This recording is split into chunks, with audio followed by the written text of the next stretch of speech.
Quantum physics में किए गए एक्सपेरिमेंट से ऐसा लगता है कि इंडिविजुअल पार्टिकल हर वक्त अपनी पोजीशन और वेव नेचर को धुंधला करके रखता है, ना कि बस एक्सपेरिमेंट्स के दौरान। यदि पार्टिकल गन से पार्टिकल को सीधे टारगेट की ओर फायर किया जाए तो शायद ही वह कभी टारगेट के सेंटर से टकराते हैं। ज्यादातर पार्टिकल तो टारगेट के सेंटर के आजू बाजू और कई पार्टिकल तो टारगेट से काफी दूर टकराते हैं। इसका कारण यह हो सकता है कि गन से फायर होने के बाद जब पार्टिकल स्पेस में टारगेट की ओर ट्रैवल करता है तब वह खुद को धुंधला कर देता है।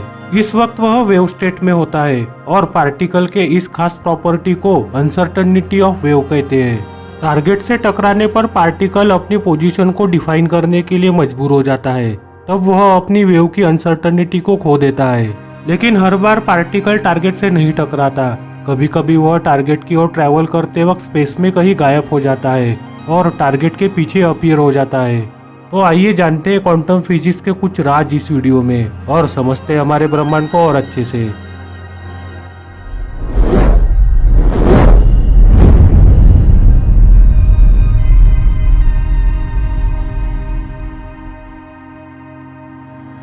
पिछले कुछ वीडियो में हमने वेव पार्टिकल के कंसेप्ट के बारे में जाना था, लेकिन इस कंसेप्ट के कारण वैज्ञानिकों के सामने कई नए सवाल तैयार हो गए।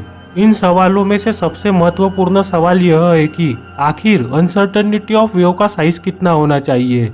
एक पार्टिकल कितनी जगह पर एक साथ अस्तित्व में रहने के लिए सक्षम है। चलिए इसे समझते हैं। वेव स्टेट के बॉर्डर को वह बिंदु माना जाता है जहां पर पार्टिकल के होने की संभावना 95% होती है। हम यह मान सकते हैं कि पार्टिकल की स्पेस में किसी भी जगह होने की संभावना डिस्टेंस के साथ कम होती जाती है, लेकिन कभी भी वह संभावना शून्य नहीं होती। उस संभावना में बस तेजी से घटाव होता है।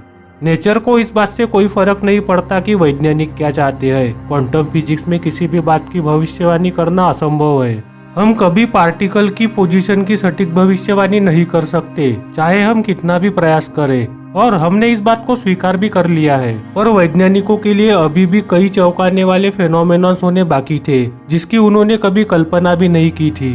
डबल स्लिट एक्सपेरिमेंट के अनुभव से वैज्ञानिक केवल इतना बता सकते हैं कि प्रत्येक इंडिविजुअल पार्टिकल स्क्रीन पर वही अपीयर होगा जहां उसके अपीयर होने की संभावना सबसे ज्यादा हो, यानी इंटरफियरेंस पैटर्न के ऊपर, और आजू बाजू के पैटर्न के ऊपर इसके टकराने की पॉसिबिलिटी थोड़ी कम रहेगी। इसी तरह पार्टिकल एक्सपेरिमेंट के मामले में पार्टिकल के टारगेट के सेंटर के ऊपर टकराने की संभावना अधिक होती है आजू बाजू टकराने के बजाय। जैसे जैसे हम टारगेट से दूर जाते हैं, पार्टिकल की टारगेट से टकराने की संभावना उसी तेजी से कम होती जाती है।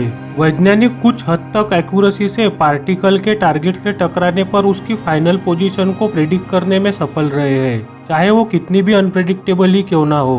प्रत्येक इंडिविजुअल पार्टिकल की टारगेट को हिट करने की प्रोबेबिलिटी अलग अलग होगी। पहली नजर में यह रैंडम दिखाई देता है, पर वक्त के साथ जब हम कई पार्टिकल्स को फायर करते हैं तब हमारे एक्सपेक्टेशन की प्रोबेबिलिटी कुछ सटीकता से हमारे रिजल्ट से मैच करने लगती है। दूसरे शब्दों में हम इसे कह सकते हैं कि किसी पार्टिकल के टारगेट को हिट करने की प्रोबेबिलिटी को हम तभी प्रिडिक्ट कर सकते हैं जब हमें लार्ज नंबर ऑफ पार्टिकल के बिहेवियर की इंफॉर्मेशन प्राप्त हो। अगर पार्टिकल की टारगेट के सेंटर को हिट करने की प्रोबेबिलिटी हो, उदाहरण के तौर पर अगर हम 1% पार्टिकल की टारगेट के सेंटर को हिट करने की बात करते हैं, तब हमें 1 लाख पार्टिकल को फायर करना पड़ेगा। उसमें से 1000 ही टारगेट के सेंटर को हिट करेंगे। तो हम ऐसा कह सकते हैं कि हमें पार्टिकल के इंडिविजुअल बिहेवियर का ज्ञान नहीं है, पर हमारे पास प्रोबेबिलिटी का स्टैटिस्टिकल मॉडल होगा। इसका उपयोग हम क्वांटम मैकेनिक्स की टेक्नोलॉजी में कई तरीकों से करते हैं। अब तक वेव की अनसर्टेनिटी और प्रोबेबिलिटी के कंसेप्ट में केवल पार्टिकल की पोजीशन की अनसर्टेनिटी ही शामिल है, लेकिन क्या अब यह अज्यूम करना लॉजिकल होगा कि यह अनसर्टेनिटी प्रिंसिपल पार्टिकल के दूसरे प्रॉपर्टीज को भी लागू हो सकता है? ऐसा लगता है कि अब हमें इस बात से ज्यादा आश्चर्य नहीं होगा कि अनसर्टेनिटी प्रिंसिपल पार्टिकल के वेव स्टेट में एनर्जी, वेलोसिटी, स्पिन जैसे कई अन्य प्रॉपर्टीज पर भी लागू हो सकता है, और यह अन्य प्रॉपर्टीज भी तब तक अनसर्टन रहेगी जब तक हम उन्हें किसी अन्य पार्टिकल के साथ या फिर कोई रेडिएशन जिसका हम पार्टिकल के परिणामों को मेजर करने के लिए उपयोग करते हैं उसके साथ इंटरैक्ट करने के लिए मजबूर नहीं कर देते। वैज्ञानिकों ने इस वेव स्टेट का मैथमेटिकल डिस्क्रिप्शन डेवलप किया है। इस डिस्क्रिप्शन में ऐसा दर्शाया गया है कि जब पार्टिकल अपनी वेव स्टेट में हो तब वह किसी भी पैरामीटर की स्पेसिफिक वैल्यू को डिस्क्राइब नहीं करता है। पर उसके पास पैरामीटर के स्पेसिफिक वैल्यू की रेंज होती है और प्रत्येक पैरामीटर के पॉसिबल वैल्यू की खुद की कुछ डेफिनेट प्रोबेबिलिटी होती है। जब हम किसी पार्टिकल को ऑब्जर्व करते हैं तब वह पार्टिकल अपनी वेव की अनसर्टेनिटी को खो देता है। इसे हम वेव फंक्शन कोलैप्स कहते हैं। वेव फंक्शन कोलैप्स होने के बाद हम पार्टिकल के प्रॉपर्टीज को सामान्य ऑब्जर्वेशन द्वारा डिस्क्राइब कर सकते हैं, जैसा हम क्लासिकल न्यूटोनियन फिजिक्स में करते हैं। इन फेनोमेनन को वैज्ञानिक जब स्टडी कर रहे थे तब उनके सामने एक दिलचस्प बात हुई। जब पार्टिकल वेव किसी सॉलिड वॉल के इतनी करीब आ जाती है कि उसकी पॉसिबल एज वॉल के पीछे तक एक्सटेंड हो जाती है। उदाहरण के तौर पर 1% प्रोबेबिलिटी है कि 1000 पार्टिकल में से 10 पार्टिकल हमें वॉल के पीछे दिखाई दे। यह जादू जैसा दिखाई देता है कि पार्टिकल एक सॉलिड वॉल के आर पार हो रहे हो। यदि हम एक इंडिविजुअल पार्टिकल पर विचार करते हैं और वेव पार्टिकल जब वॉल के करीब होती है तब वेव का काफी बड़ा हिस्सा वॉल के पीछे की ओर फैलता है। इसलिए इस वॉल के पीछे पार्टिकल के होने की प्रोबेबिलिटी बढ़ जाती है। इसी फेनोमेनन को हम टनलिंग कहते हैं। इस फेनोमेनन को एक्सपेरिमेंट से साबित भी किया गया है। टनलिंग न केवल पार्टिकल के लोकेशन की अनसर्टेनिटी के कारण संभव है, बल्कि पार्टिकल की एनर्जी की अनसर्टेनिटी के कारण भी संभव है। पार्टिकल एनर्जी की अनसर्टेनिटी का वास्तव में मतलब है कि वेव फंक्शन के कोलैप्स होते वक्त पार्टिकल में एनर्जी की मात्रा छोटी या बड़ी हो सकती है। अगर यहाँ कोई अनसर्टेनिटी नहीं थी तो पार्टिकल की एनर्जी की मात्रा को हमेशा फिक्स होना चाहिए था, लेकिन ऐसा होता नहीं है। एनर्जी की अनसर्टेनिटी में इस बात की ज्यादा प्रोबेबिलिटी है कि पार्टिकल में एनर्जी की मात्रा कम हो, और इस बात की कम ही प्रोबेबिलिटी होती है कि पार्टिकल में एनर्जी की मात्रा बढ़ जाए। इसलिए जब एक एटम को अट्रैक्शन की मदद से किसी जगह पर रखा जाता है तब एटम के न्यूक्लियाई के अंदर के प्रोटॉन और न्यूट्रॉन अभी या बाद में उस अट्रैक्शन से ओवरकम कर लेते हैं। इसका मतलब ऐसा है कि वह पार्टिकल उस अट्रैक्शन को तोड़कर बाहर निकल जाते हैं। ऐसा इसलिए होता है कि उस वक्त पार्टिकल की एनर्जी उस अट्रैक्शन से ज्यादा हो जाती है। पार्टिकल के इस तरह अट्रैक्शन को मात देने की घटना बहुत कम देखने को मिलती है, क्योंकि अनसर्टेनिटी में पार्टिकल की एनर्जी बढ़ने की प्रोबेबिलिटी बहुत कम होती है।